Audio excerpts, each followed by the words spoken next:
Hey y'all, thanks for checking out Euclid Mining. Today I'm going to be talking about my electricity calculator that I made up. I'm going to share it with you. I'm going to show you how you get a copy of it also, and you can enter in your numbers, and maybe a little bit of an eye-opener. I'll tell you what, as I start to dig into my electricity rates, I found out that there are times of the month where I'm paying 35 cents per kilowatt hour. There are times of the day that I'm paying 19 cents per kilowatt hour. And the two other rates, well, they were surprisingly pleasant to find. They're a little bit lower than I thought they were. So I'm going to show you what I'm doing with my electricity while I'm mining to make even more profits, or should I say to lose less profits than I was before. So let's go ahead and hop over. I'll show you what I'm doing.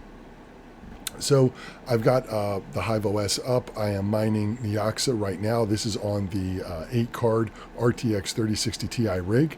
You can see that there is a gap in here. That's because I did shut down for a while, and I'll show you why I did that later. Excuse me.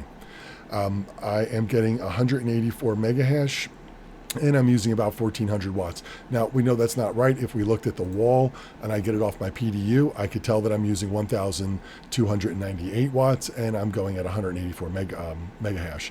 So we'll calculate that out, and this is what I am getting per 10-cent kilowatt hour for mining Niaxa. Now, does this calculate in that 35 cents? Does this calculate in that 19 cents? No, it doesn't. And I'll tell you what, during the bull run, we all were just putting numbers in here and just saying, you know, hey, how much more money am I making today? Throw it on the pile. I mean, we were all doing great, but now we have to be a lot more careful. If we're going to continue to mine, we have to be a little more mindful around us of what our prices are that we're spending on electricity. Now, I've said before that I pay my mining electricity and I treat it as a hobby now more than ever, and I use my job to pay for it.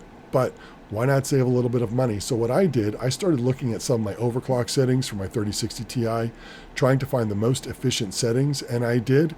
Now, argument for this video, I do have everything set as 1. I can go back in here and start tweaking these and really fine-tuning them to get even better efficiency out of these. But for now, and for the video, this is what we're going to work with. So my overclocks, I've worked out some good settings, and here's what I've got for my calculator. Now, if you want to use this calculator, all you have to do is just go to File, make a copy of it, and then you can enter in all of your numbers. Now, I do have some formulas set in here, so don't change everything. I'm going to show you what numbers you'll change, and then you'll get the proper numbers. So let me go ahead and get me off the screen so you can see completely. Now, this section in here, you don't have to do. This section was just made so for more of a visual. You can see that these are my on-peak, these are my off-peak, and these are my discount hours. Now in here, I do have one that's 35 cents per kilowatt hour, and I'm going to show you that one right now. If we come over here, you can see these are my numbers right here. 35 cents, 19 cents, almost 8.5 cents, which is really nice, and 6 cents per kilowatt hour, an amazing number. So let's scroll down. You can see over here, these are the numbers for on-peak, off-peak, and discounted. So I took all of these numbers and I put them in the sheet all in here. Now, if we want to find that 35 cent, let's go down to that one. And this is it right here.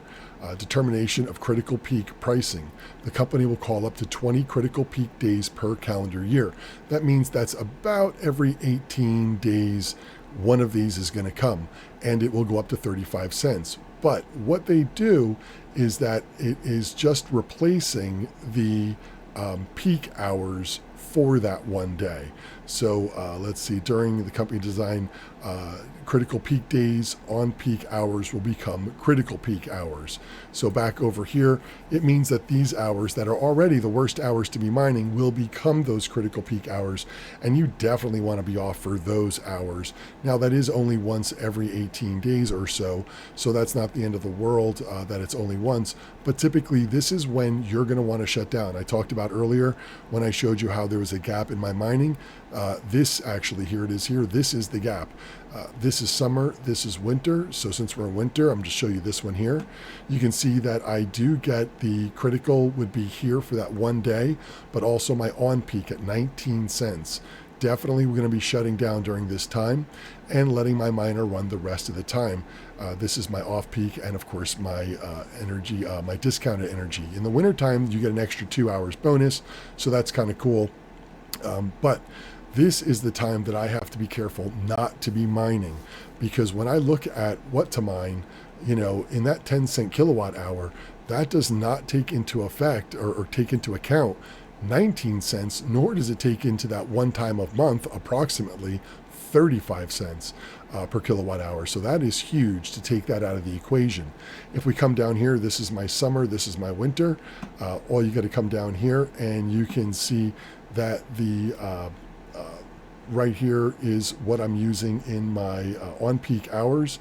So if I shut down for just this bit amount of time every day and then fire it back up after that, I will save 26.5% of my electricity bill in that one little clip. I will save 25% of what I'm spending. That is an eye-opener. And if you don't know what your numbers are, I suggest you look them up. All I did was a real generic Google search for Duke Energy costs in North Carolina. It brought up a map. I chose my region. I found a PDF, and that's the one I've been showing you over here. So it does break it down. It's, I don't want to say a little confusing, but it's, if you could figure all these numbers out.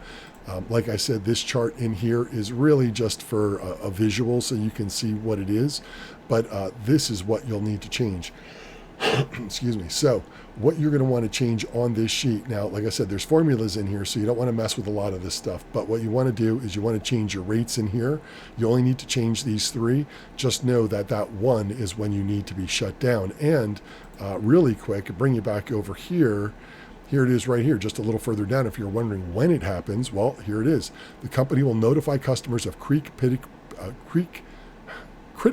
peak days and applicable creek peak hours by 4 p.m. on the prior day. Customers may elect to receive notifications by phone, email, and or text message. Let me tell you, by tomorrow, I will be getting notified by phone, email, and text message. And as soon as I know that, because those are days that I don't want to make a mistake for sure and miss out on paying all this extra money, or not miss out on not paying the money. I want to miss out on that because it is definitely not worth it. So you need to find that out from your electric company too, if they even have that. Mine does. Like I said, I'm using Duke Energy. So the bottom line is that 3 hours a day in the winter and 3 hours a day in the summer, I need to shut down. We're going to go over those numbers in a second. For me, it's not a big deal. I come home around 5 p.m. I can shut down. I go to bed around 9, 10 o'clock. I could fire it back up. This is going to be great in the summertime. Right now, I get up at 6 a.m. every day for work, so that works out great. The problem is that I leave around 7 a.m. That means I'm going to have this running for 2 hours during the on-peak times, and that's really not what I want to do. I want to be off. Now, I was off today, so I was able to wake up this morning, have it shut down. And then around 9 o'clock, I think I caught it around 9:10, 10 after 9. I fired it back up and I was up and mining, so it worked out well today. But that's a day that I'm off from work. If I have to work one of these days, this is going to be a little bit of a problem for me. Summertime will be a lot easier. But for now, I am shutting down during those times because of that rate. So if we want to just get a kind of a rough estimate, and I know it's not going to be perfect because I know if I'm shutting down for 3 hours a day, I'm losing out on those profits that I would have earned. So it's not an exact science here, but just for ballparking it, if I'm getting 8 cents here and I'm getting 6 cents here, let's go in the middle and say 7 cents. So if I go what to mine and I look here, $1.66 a day I am losing. If I put in that 7 cents now, okay, instead of $1.66 a day, what are we losing? 69 cents. 69 cents. That's it. From 69 cents from $1.66. That's almost $1 a day for shutting down for just 3 hours. You are saving $1 a day on mining. So, I mean, I don't know what else to say. A buck a day. You can't beat that. That is something that you have to take into serious consideration. When I look at this number right now, I say, man, crypto really needs to go in the right direction for a long time in order for this to be profitable again at $1.66. I mean, you really need these numbers to go up a significant amount. But if we look at this and we look at 69 cents a day right here, crypto still has to go up in the right direction for a good little bit amount. But I tell you what, It's a hell of a lot less than it needed to before, and we're that much closer to profitability. And that is what we're all looking for. So, of course, if the calculator helps, you definitely want to throw me a thumbs up for this video. I really appreciate it. Helps the channel a lot. But here's what you're going to do. You're going to change these numbers in here. You're going to put your electricity rates in. You don't have to put this one in because you know that you're going to be shutting down during these times anyway, and that's when this would happen for me and my company here, my electric company. For you, it may be different, so look into that. But I'm going to make sure I'll be off for these right here. These will be off. That'll be my peak time. I will be leaving them on during this time for sure. So you'll need to put your numbers in. These three numbers right here was what you'll need to be putting in. This number has no effect on anything in the chart. You'll also need to put in your hours for summer and winter, or how they break it down for seasons. If it is 3 seasons, unfortunately, I only have it set up for 2, but let me know and I could always add an extra one if you need it. But I've got these here, so you'll be changing these numbers here. You'll be changing your watts here. And again, you'll be changing your pricing here. Those are the 3 numbers you'll need to change. The form is not locked, so all the formulas that are in here, don't mess with them for these columns, because it'll overall just mess up the entire document. If you do mess it up, just go ahead and delete it and come back over here, go back over to File and make a copy and grab another one and just start over again. But you'll be doing these here, these 2 columns here, and this one in here. That should give you your electricity. It'll calculate all of these numbers out in here for you, and you'll be able to see what you're really paying. So like I said, over 26, about 26.5% of my electricity bill is just from this little sliver right in here. And I'll tell you what, it was an eye-opener. I'm glad I found all this. I'm glad I looked this all up. Of course, like I said, I will be getting the notifications when that 35 cents kicks in, but typically I will be down for this time. Like I said, when I wake up in the morning, I'll shut down, and I'll probably wait as long as I can. As we're about to walk out the door, I'll come run back upstairs, hit the power, and go, and that'll be the best I could do during the winter, unless I get some sort of industrial timer. I do have the 30 amp outlet in here. When you saw that video, if you saw that one installing that new sub panel, the video I have, if you haven't seen it, I'll probably throw it up at the end of the video over there if you want to check that out. But I put that one downstairs in Crazy Town, and I ran one of them up here for the grow tent. So unless I had some sort of industrial timer set up on it, I can't just get like a regular household timer and stick it in there and hope it doesn't, explode and catch on fire. So definitely, if you want to do something like that, I'm not an electrician, be careful if you do anything like that. And of course, these numbers are my numbers. You'll have to put your numbers in to get as best of cost as you can. I hope they're all right. They should be right. If you find any mistakes, let me know. But again, if it helps, definitely throw me a thumbs up. I really appreciate it.